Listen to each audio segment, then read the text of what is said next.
So what's up guys, it's me again, your Master Oiler, Poknoy. So ang gagawin naman natin ngayon ay ang pag-transfer ng waste oil from sludge tank to incinerator waste oil tank.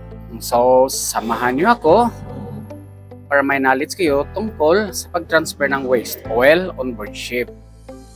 So sa video ito, ituturo ko po sa inyo kung ano ang mga dapat natin gawin bago tayo mag-transfer ng waste oil upang maiwasan ang kalat o oil spill. Siguraduhin nakabukas ang mga balbula at isara ang dapat isara na balbula. So i-check ang mga linya kung saan nagmula at papunta ang waste oil bago mag-start ng bomba. I-check ang laman ng tangke bago mag-umpisa sa pagbomba. Alalahanin mo na nag-iisa ka lang sa engine room.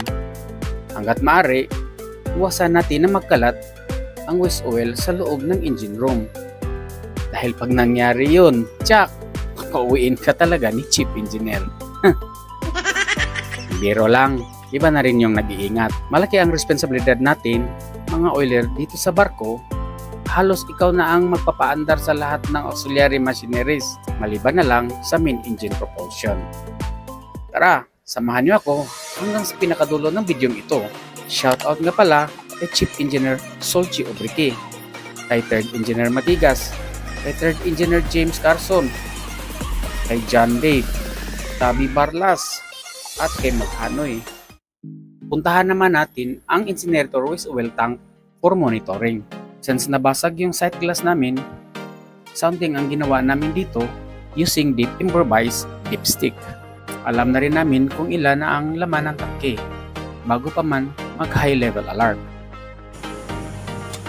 And that's the sounds of the high level alarm. Just stop the buzzer and make sure to acknowledge the alarm.